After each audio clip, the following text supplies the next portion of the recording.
Well, good afternoon. Pastor Greg here, Faith Lutheran Church, Harvey, North Dakota, coming to you with my midweek message and short devotion. I am coming to you this afternoon from my home office since the snow has been continuing to pile up. I think the last uh, number I saw was around 9 inches over the last 2 days. So, and it's continuing to come down now out there as I take a look. And so here I am, just kind of hanging out here, doing the things I would do there. It is a nasty day out there, and hopefully you don't have to travel anywhere too far soon. I see the plows were out earlier, so we've got some cleaner roads, so it makes it a little easier to get from point A to point B. Well, that being said, thank you for spending a few minutes here with me on this beautiful day, this 18th, 14th day of December. I was working on the 18th, so hence the mistake there. But it's definitely the 14th today, and so I'm working through a lot of different things. But first of all, just a quick thanks for those who helped with the funeral of Jackie Leobelt on Friday. Always a pleasure to preside at funerals and walk with the family in their time of confusion and concern and worry. So I was glad to have done that. And then the only other thing really at this point that you need to worry about is, of course, the office is closed today. I'm not sure about tomorrow if I will be in or if I will be here again at home. We'll see. I'll play that one by ear.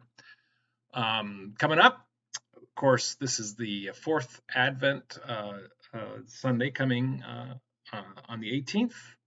We did not have we will not have our Advent service this evening because school was canceled. All of our functions are canceled. That's just the way it does. That way we do things, and it wouldn't be nice for you to be out as the wind is beginning to pick up in the darkness. So we're just better to stay home and stay safe and stay warm. So no Advent service this evening, no Wednesday evening Bible school this evening, so that there's no concern there, no worries there, and we'll take tomorrow as tomorrow comes. So coming up, Christmas Eve, December 24th, 5 p.m. It's a traditional Christmas Eve service with candle lighting, and we also do our youth program on that evening where the kids show up and we give them a costume and we use them to make a picture of the manger scene as it is kind of described in Luke. And so that's always a fun thing, and there's no requirements, just show up. It just makes it easy to accomplish that. Then we will also have worship on Christmas morning, December 25th, which is of course Sunday, at 10:30, and that's going to be a lessons and carols, the type of service where we sing carols, we hear the lessons, and then we move have a short message, and then we move on. All right, so that's where we have what we have going on coming up. So I don't really, after that, I don't really know where we'll be. So we'll take one step at a time at the end of the year, and go from there. So today, as I'm walking through these texts, I thought I would just take a quick look at Matthew. It's Matthew chapter 1, verses 18 through 25. You're welcome to stop and take a look at it. Come back or just walk with me. It's the birth of Jesus Christ, or at least the prelude to the birth of Jesus Christ. And what I wanted to kind of look at was a couple of things. So we have the angel that visits Mary and Joseph. And Mary is told, of course, that she will be with child. Joseph is told to do not fear, that even though that they're not married, this is the child of God that Mary will be carrying, and to go ahead and continue with the process of marrying her. And so we have these two events happening simultaneously, separately. I don't know. Be interesting to really delve into when they each receive their message. But what's more important than anything is they receive the message, and um, they both trusted in God's message given to them through the angel and go on with their lives. And it just made me wonder, how well do we trust in the Lord's word when we read it?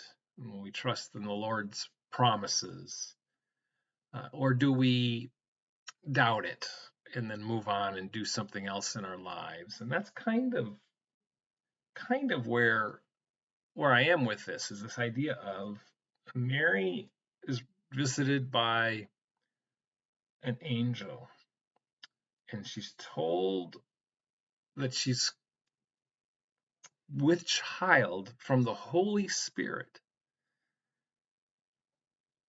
And so the father, or Joseph, is going to divorce her quietly, which is an honor, really, to what could happen. And so to divorce her quietly, but this angel comes to him and says, "But Joseph, it's God's child."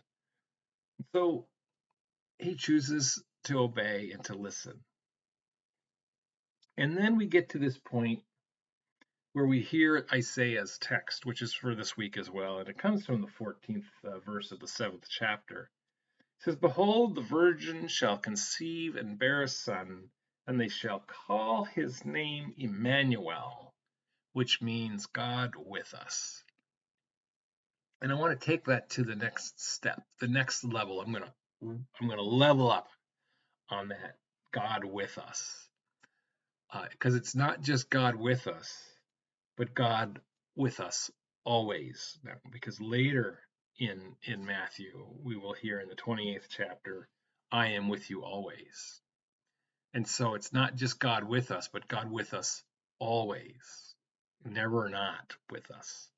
And so that's a great Advent message right there, to be reminded as we wait for Christ to return, for Jesus to return in whatever format that's going to look like, in person, then we need to be patient, and we need to remember that he is still with us now. We just aren't, it's not as obvious as it will be later. So that's where I am with this. I'm not sure where I'll take it on Sunday. Do join me, and we'll go from there. So I will end there and offer you just some advice of being patient this holiday season, and with only 2 weeks left, or a week and a half left before the Christmas evening, then just be patient and just walk with the Lord. So grace and peace to you in that message, and that I hope that you can trust in the Lord. Prayers this week. Just pray for, well, I mean, this snow event is really all over. It's pretty large. I mean, North Dakota, a good part of Minnesota. It dumped some in South Dakota and Montana and so forth before it came out this way. And so be with all those who are traveling, be with those who are difficult. And, if you see someone who needs some help shoveling or getting somewhere, then do offer your assistance in that way. So that's that. That's all I've got to say about that. Do take care. Oh, do pray for one person as well. So take care as you go about your way this week, or this day even. And we look forward to seeing you again. Take care.